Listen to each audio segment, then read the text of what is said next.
ரூமுக்கு வந்தார். 4 உத கொடுக்கணும் உனக்கு.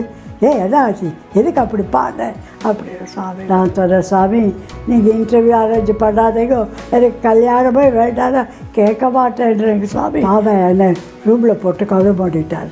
நீ வெளியில் வரக்கூடாது, நான் வந்து கூப்பிட்ட பிறகு தான் நீ வரணும் அப்படின்னு சொல்லிட்டு ரிசப்ஷனுக்கு நான் தான் பாட போகிறேன், யாரையும் கூப்பிடாதீங்க. ரொம்ப சாமி அடுவிடா பாக்கியதாக இருக்குது. 2 பேரும் மாலை மாற்றிக்கோங்கன்னாரு. மாலை மாற்றிக்கிறதுக்கு சாமி சொன்னார். எதுக்கு மாலை மாற்றிக்கிறது தெரியுமா அப்படின்னு. சாமி பாட ஆரம்பித்தார். எல்லாம் தியாகராஜ கிருதி. அது எப்படி பாடினாருன்னா 3 மணி நேரம் அந்த மாங்கல்யம் அப்போ நம்ம மாங்காத்தூள் போட்டு எடுத்தால் எப்படி ஃப்ரெஷ்ஷாக இருக்குதோ அந்த மாதிரி ஃப்ரெஷ்ஷாக இருக்குது. நல்லா இவ்வளோ பெரிய மாங்கல்யம் எடுத்தார். அதை விட்டுட்டு அப்புறம் அவர் கட்ட சொல்லி கட்டி இருக்கும்போது சுவாமி கையில் இருந்து அச்சத்தை விழுகுது. Just like a vein. Swami கையில் ஒன்றுமே அதை கொட்டிட்டு இருக்காரு. எனக்கு கஷ்டம் இப்போ வேணுமா அப்புறம் வேணுமான்னு கேட்டேன். சாமி பட்டுன்னு இருக்கிற கஷ்டம் பத்தாதா சாமி, இன்னுமா கஷ்டம் கொடுக்க போகிறீங்க, எதுக்கு சுவாமி இன்னும் கஷ்டம் கொடுக்க போகிறீங்க, பட்டினே இருக்காது. நான் கேட்டதுக்கு பதில் சொல்லு. ஒரு கஷ்டத்தில் வந்து நாளைக்கு சாப்பாடு கிடையாதுங்க, அந்த மாதிரி ஒரு நிலைமை வந்துடுச்சு. நாளைக்கு சாப்பிட்றதுக்கு இல்லை, எப்படி பழைக்க போகிறோம், எப்படி நாம் இருக்க போகிறோம்.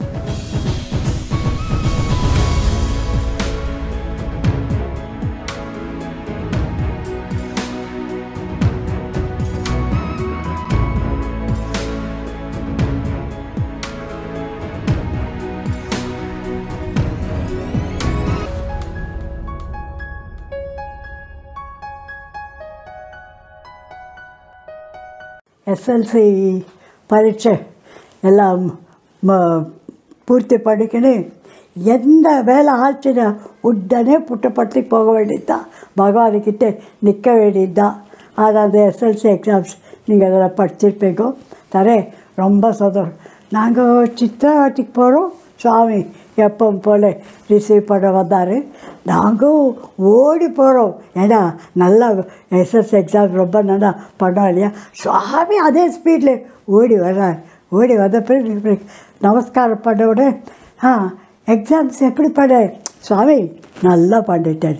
ஏய் நீ ஏன் பண்ண இல்லை சாமி பகவானை பண்ண வச்சாங்க. அந்த மாதிரி SLC எக்ஸாம்ஸ் முடிச்சுக்கிட்டு புட்டப்பட்டிக்கு வந்தோம். வந்த உடனே அப்பாவை கூப்பிட்டாரு, கல்யாணம் பண்ணிடு அப்படின்னார். நான் ஷாக் ஆகிட்டேன். சுவாமி இப்போ தான் எனக்கு 16 பிறக்க போகுது சுவாமி, இவ்வளோ திருக்கா எனக்கு கல்யாணம் பண்ண வேண்டாம் சுவாமி, எனக்கு இன்னும் 1 வருஷம் படிக்கணும் போல் ஆசையாக இருக்குது சுவாமி, காலேஜ் எப்படி இருக்குது பார்க்கணும் போல் இருக்குது. உங்கள் ஊரில் காலேஜ் கிடையாது, நீ போகணுன்னா மெட்ராஸோ பெங்களூரோ போகணும், உன்னை ஒண்டி அனுப்ப முடியுமா? அப்பா சொன்னார், சுவாமி எனக்கு தெரிஞ்சவங்க, ஏய் வாய் மூடிட்டு சொல்லாதார முன்ன கல்யாணத்துக்கு பாரு அப்படின்னு. எவ்வளோ சொன்னாலும் கேட்குறேன் சார், கல்யாணம் பண்ணிக்கிறேன் ஆகணும். அப்புறம் வந்து அங்கே பார்க்குறதுக்கு முன்னாடி வருவாங்க இல்லையா, அதெல்லாம் இன்டர்வியூ இங்கேயே அரேஞ்ச் பண்ணுறாரு. நான் சொன்னேன், சுவாமி நீங்கள் இன்டர்வியூ அரேஞ்ச் பண்ணாதீங்க, எனக்கு கல்யாணமே வேண்டாம், கேட்க மாட்டேன்றேங்க சுவாமி அப்படின்னாரு. மேரேஜுக்காக அப்பாவுக்கு சொன்னார், உனக்கு தெரிஞ்சவங்கள வர சொல்லு, இங்கே பொண்ணை பார்க்கட்டோட. நான் சொல்கிறேன், சுவாமி அந்த வம்பெல்லாம் இங்கே வேண்டாம் சுவாமி, எனக்கு ஒரே பயமாக இருக்குது. என்னத்துக்கு பயம் அப்படின்னு. சரி, ஒரு மைசூரில் இருந்து ஒரு பார்ட்டி வந்தாங்க. சுவாமி என்னை ரூமில் போட்டு கதை பண்ணிட்டார். நீ வெளியில் வரக்கூடாது, நான் வந்து கூப்பிட்ட பிறகு தான் நீ வரணும் அப்படின்னு சொல்லிட்டு அன்றைக்கி பஜனையில் என்ன பாடணும் அது சொல்லிவிட்டு போனார். சரி எல்லாம் ஆச்சு. எல்லாம் பஜனைக்கு உட்காந்த பிறகு பகவான் வந்தார். கதை திறந்து என்னோடவே பாடினார், அவரோடவே பாடினேன். நான் லேடிஸ் பக்கம் உக்காந்துக்கிறேன், பகவான் அங்கே உக்காந்தார் பாடணும். அதுக்கு ஃபஸ்ட்டு இன்டர்வியூ நான் எப்போது அது கிடையாது. ஒரு பயத்தினால எதா ஒர்ஸ்ட்டாக பாடினேன்னா சொல்லப்படி. ஸோ அங்கேருந்து கண்ணை உருட்டுறாரு, கோபமாக பார்க்குறேன், ஏன் என்ன மாதிரி. சரி பஜனை முடிஞ்சது. உடனே ரூமுக்கு வந்தார். 4 கொடுக்கணும் உனக்கு. என்ன ஆச்சு, எதுக்கு அப்படி பாடினேன் அப்படின்னு சாமி பயந்துட்டு. சரி திரும்பி இன்னொரு இன்டர்வியூ. நான் சாமி வேண்டாம், அதுவும் இப்படி தான். அப்புறம் பஜனை ஆன பிறகு பையனை பார்த்தியா அப்படின்னு கேட்டார். பையனை பார்க்கறதுக்கு அவ்வளோ தைரியம் கிடையாது எங்களுக்கு, பக்கலக்கம் கிடையாது சாமி. நான் உங்களை தவிர யாருமே பார்க்கல. அவள் எப்படி இருக்கா தெரியுமா அப்படின்னா, நான் பார்க்கல. பல் இந்த மாதிரி பல் ஓட்டப்பல் இருக்குது. வரும்போது இந்த பக்கம் ஒரு கூஜா சொம்பு, இந்த பக்கம் ஒரு ட்ரங்க் எடுத்துன்னு வரா. அது மரியாதையா? Just like old fashion. வேண்டாம் நல்லா இல்லை அந்த மேட்ச். சாமி இத்தோட விட்டுடுங்கோ, இதுக்கு மேலே வேண்டாம். அப்புறம் எங்கள் அப்பாவுக்கு ஹாஸ்டல் மேட் டாக்டர் ஸ்ரீனிவாஸ் அப்படின்ட்டு அவர் குப்பத்துக்கு வந்தார். குப்பத்துக்கு எங்கள் பெரியப்பா பொண்ணு பார்க்கணுன்னு வந்தார். வந்த பிறகு இவங்க 2 பேர் ஃப்ரெண்ட்ஸ் இல்லையா, அதனால் நம்ம வீட்டுக்கு வந்தார். நம்ம வீட்டுக்கு வந்த பிறகு என்னை பார்த்துட்ட பிறகு நான் உன்னை பொண்ணு தான் கல்யாணம் பண்ணிக்குவேன். ஆனால் அப்பா சொன்னார், அந்த பொண்ணு பார்க்க வந்தீங்க, என் பொண்ணு கிடையாது நல்லா, அதெல்லாம் எனக்கு தெரியாது, எனக்கு இந்த பொண்ணு தான் வேணும். அப்பா சொன்னார், சுவாமியை கேட்காம நாங்கள் எதுவுமே பண்ண மாட்டோம், போயிட்டு புட்டுப்பட்டிக்கு போயிட்டு வரோம், அப்புறம் உங்களுக்கு சொன்னோம். நிறைய புட்டுப்பட்டிக்கு நாங்கள்ப்பா கல்யாணக்காரங்க வர்றவனுக்குப்பா அப்படின்னு அதுக்குள்ளேயே டிசைட் பண்ணிட்டாரு அப்படி. அப்புறம் சுவாமி இந்த சம்பந்தம் ரெடி பண்ணுங்க அப்படி சொல்லிவிட்டு சுவாமியை டேட்டு கொடுத்தாரு. அப்புறம் இது கல்யாணத்தில் அன்றைக்கி ரிசப்ஷனுக்கு நான் தான் பாட போகிறேன், யாரையும் கூப்பிடாதீங்க. ரொம்ப சுவாமி அதுவிட பாக்கியதாக இருக்கிறது. அப்போல்லாம் நமக்கும் கார் கிடையாது, சுவாமிக்கும் கார் கிடையாது. 1948 அப்புறம் நம்ம மூர்த்தியும் அம்மாவும் டாக்ஸி எடுத்துக்கிது புட்டுப்பட்டிக்கு வந்தாங்க. சுவாமி டாக்ஸியில் வந்தார். அது பெரிய பங்களா, அது ஜமீன்தார் 3 ஸ்டோரி பங்களா, ரொம்ப அருமையாக இருக்குது. அங்கே கல்யாணத்துக்கு அரேஞ்ச் பண்ணோம். கீழே லேடிஸ், சென்டரில் சுவாமிக்கு, மேலே அவங்களுக்கு கல்யாண பார்ட்டிக்கு பண்ணோம். அப்புறம் சுவாமி எல்லா 4 பக்கம் போய் பார்த்து ரொம்ப அருமையாக அரேஞ்ச் பண்ணியிருக்கீங்க, ரொம்ப நல்லா. நிஜமாகவே அது வரையில் இந்த மாதிரி ஒரு மேரேஜ் யாரும் பார்த்ததில்லை, அவ்வளோ நல்லா அருமை. சரி முகூர்த்தம் டைம் ஆச்சு. சுவாமி நாற்காலி போட்டுக்க என் பக்கத்தில் உட்காந்து. நான் கேர்ள்ஸ் சைடுப்பா, ஆம்பளை சைடு அவங்க இல்லை, நான் பொண்ணு பக்கம் தான், அது என் பக்கத்துலேயே சேர் போட்டுக்கிட்டு வைக்கிறதுக்கு அவருடைய ப்ரீஸ்ட்டுக்கு அந்த மந்திரம் சொல்லு, இந்த மந்திரம் சொல்லு, அதை பண்ணிட்டு. சரி முகூர்த்தம் டைம் வந்துடுச்சு. டைம் வந்த உடனே பகவான் எழுதிச்சு நினைக்கினே. அப்புறம் இது மாங்கல்யம் எடுக்க போகிறேன்னு சொன்னாங்க. அப்புறம் சாமி கை இப்படி சொன்ன உடனே அந்த மாங்கல்யம் அப்போ நம்ம மாங்காத்தூளை போட்டு எடுத்தால் எப்படி ஃப்ரெஷ்ஷாக இருக்குதோ அந்த மாதிரி ஃப்ரெஷ்ஷாக இருக்குது. நல்லா இவ்வளோ பெரிய மாங்கல்யம் எடுத்தார். அதை விட்டுட்டு அப்புறம் அவர் கட்ட சொல்லி கட்டி இருக்கும்போது சுவாமி கையில் இருந்து அற்றத்தை விழுகுது. Just like a rain. Swami கையில் ஒன்றுமே அதை கொட்டிட்டு இருக்காரு. அற்றத்தையாக நிறைஞ்சி போயிட்டார். அற்றத்தையாக அது மந்திரம் அவரே சொல்கிறார், பிரித்த சொல்கிறார், நீ சொல்கிறார் சொல்கிறேன். இவ்வளோ பெரிய மந்திரம் சொல்லிக்கின்னு அந்த அற்றத்தை போட்டுக்கின்னு கட்டு நல்லா கட்டு, சீராக கட்டிருக்கிறியா அப்படின்னு வந்துட்டு எனக்கு கல்லத்தை பலமையாக தள்ளி என்னால் தாங்கவே முடியல. அப்புறம் முகூர்த்தம் ஆனப்போ சுவாமி நினைக்கிறேன் 2 பேரும் மாலை மாற்றிக்கோங்கன்னாரு. மாலை மாற்றிக்கிறதுக்கு சுவாமி சொன்னார். எதுக்கு மாலை மாற்றிக்கிறது தெரியுமா அப்படின்னா தெரியாது. அப்போ தான் ஒருத்தர் பார்க்க முடியுது, இல்லைன்னா பார்க்க முடியுது அப்படி ஜோக் பண்ணிக்கிது அந்த மாலை மாற்றுறது. அப்போ நாங்கள் 2 பேரும் சேர்ந்து சுவாமிக்கு மாலை போட்டோம், நமஸ்காரம் பண்ணிக்கிறோம்.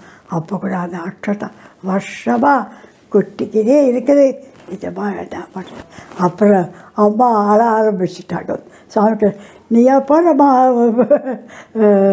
மாமியார் வீட்டுக்கு நீயா போகிற, நீயே அழுகிற, நான் இல்லை அப்படின்ட்டு. அப்போ எங்கள் 2 பேரும் சேர்த்து சாமி ஃபோட்டோ எடுத்துக்கினார். சரி, சாயங்காலம் ரிசப்ஷனுக்கு சுவாமி கச்சேரி.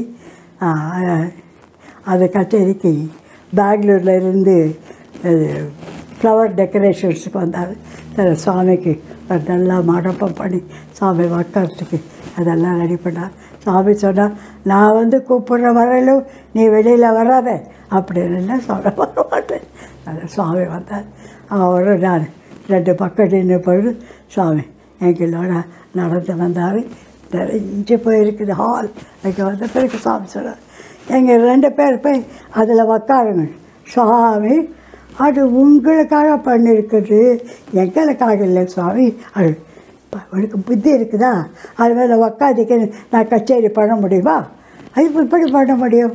நான் கீழே உக்காந்து பார்த்தேன். நீங்கள் சாமி உங்கள் பக்கத்தில் கிடையாது. ஃபோர்ஸ்ட் சீட் இருந்தார். சுவாமி கீழே உட்காந்துருக்காரு, நாங்கள் அது மேலே உட்காந்துருக்கோம். சுவாமி பாட ஆரம்பித்தார். எல்லாம் தியாகராஜ கிருதி. அது எப்படி பாடினாருன்னா 3 மணி நேரம் சிற்றஸ்வரம் போட்டு, ஒரு மத்ததை கிடையாது, ஒரு கெதி கிடையாது. அப்போது யாருமே இல்லை ஊரில் அந்த டயத்தில்.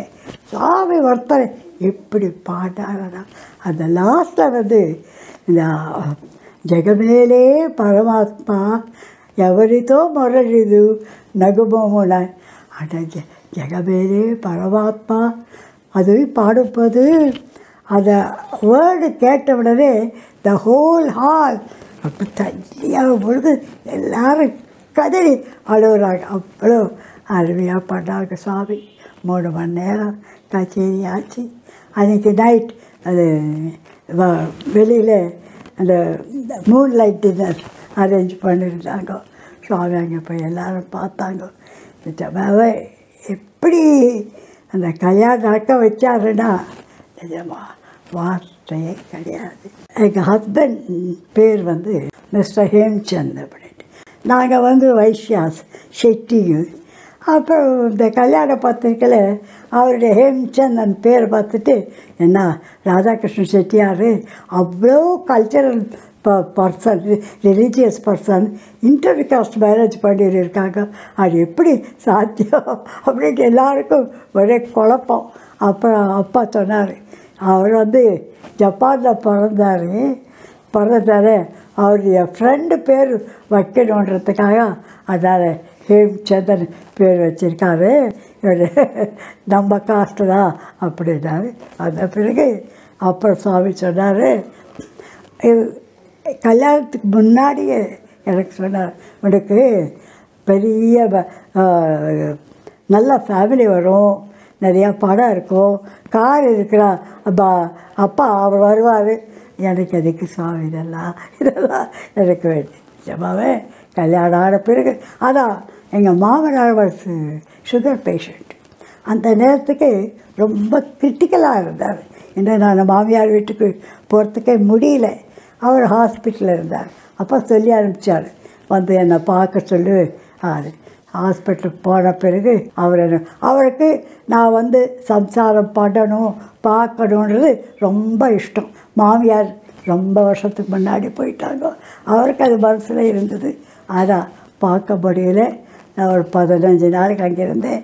அப்புறம் ஹி வாஸ் நோ மோர். அப்புறம் பகவான் அவர் போன பிறகு என்னையும் அவரையும் கூப்பிட்டு எப்படி சம்சாரம் நடக்கணும். பிகாஸ் அவர் ஒரே பையன். அம்மா ரொம்ப சின்ன வயசில் போடுறதுனால ரொம்ப அருமையாக வளர்ந்துட்டார். அவருக்கு அப்பா என்ன பண்ணணும், எப்படி பிஸ்னஸ் பண்ணணும், எங்கெங்கே ஒன்றுமே சொல்லி கொடுக்கல. அதனால் அவர் போன பிறகு எங்களுக்கு இட் வாஸ் ஜஸ்ட் லைக் என்ன சொல்கிறது, மேலே ஒரு கல் தூக்கி தலை மேலே போடுற மாதிரி போச்சு.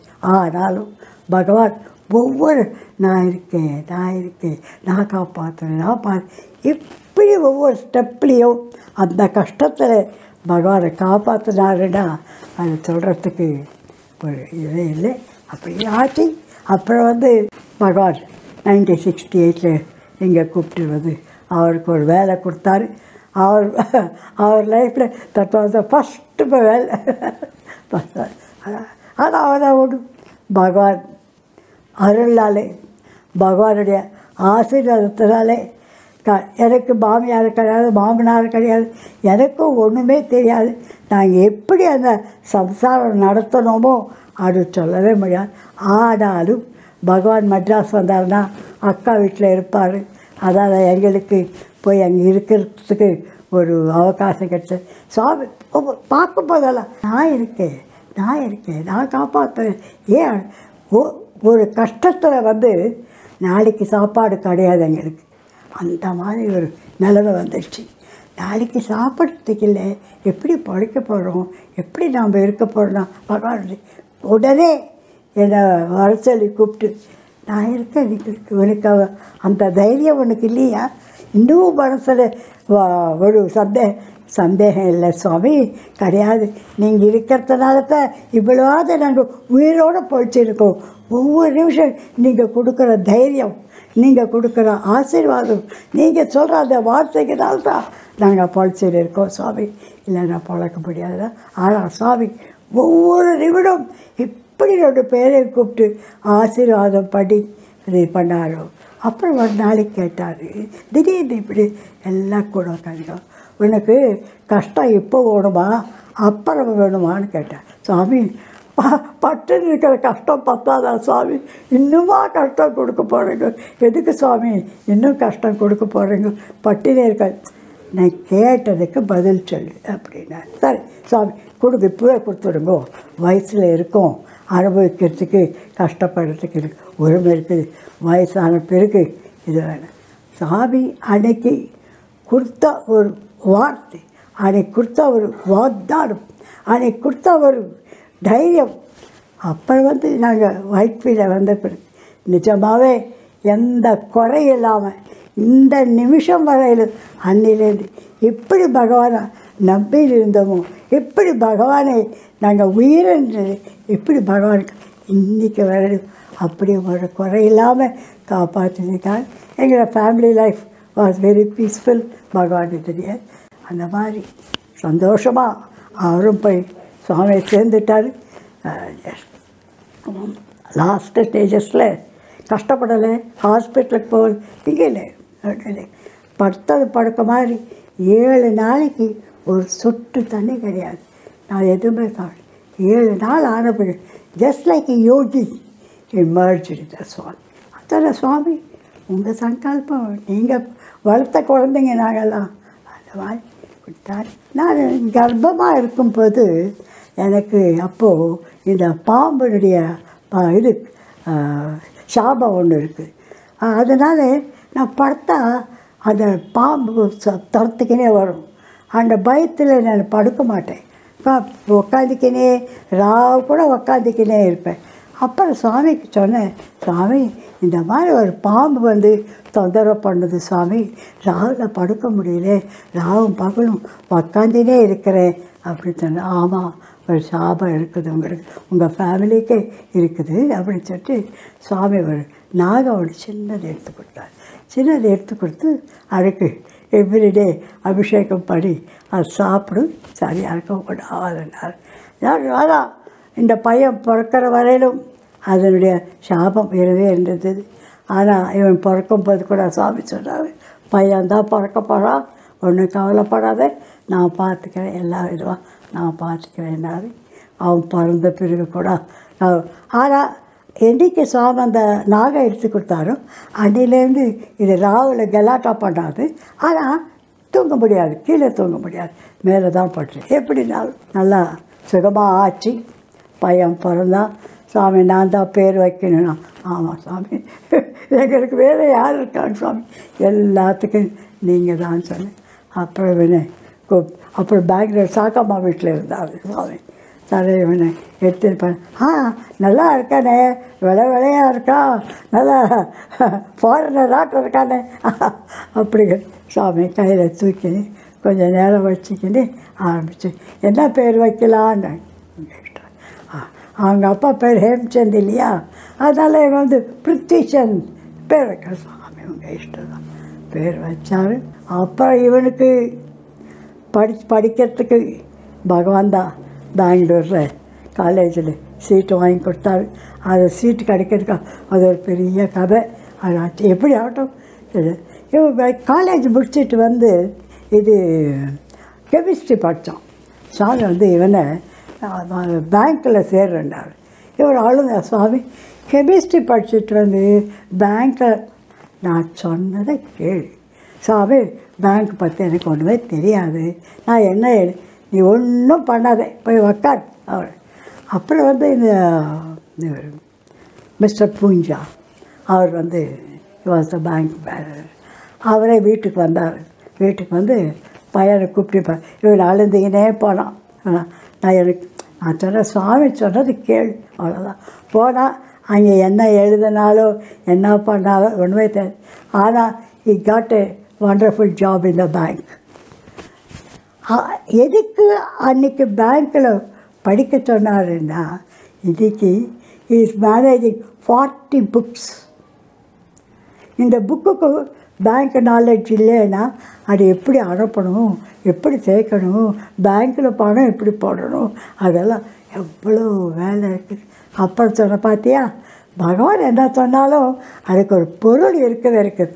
இன்றைக்கி because of the bank is able to do so much work. Up to this minute ஒருத்தர் கூட சகாயிக்கிறார்.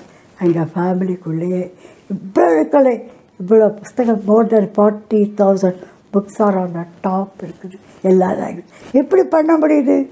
பகவான் because of the studying in the bank he got it. அப்புறம் வந்து இந்த புஸ்தகம் இன்னும் பேங்க்கில் நீ வேலை பண்ணால் எங்கேயோ போய் பண்ண முடியாதப்பா, இங்கே ஒருத்தர் இருக்கணும், நான் ஒன்று பண்ண. அப்புறம் சுவாமி ரிட்டையர் ஆகிட்டு சுவாமிக்கு நான் சொல்ல ரிட்டையர் ஆகிடு பரவாயில்லை, இந்த புஸ்தகம் வேலை பண்ணினாரு கொடுத்தாரு. இன்றைக்கி அப் to this minute everything is moving so nicely, smoothly. பகவானுடைய சங்கல்பம். அத்தனை லாங்குவேஜஸ் வரும் கனவுல கூட நினைக்கல. அவங்களா வந்து நாங்கள் பண்ணுவோம், பண்ணுங்கப்பா பண்ணாரு.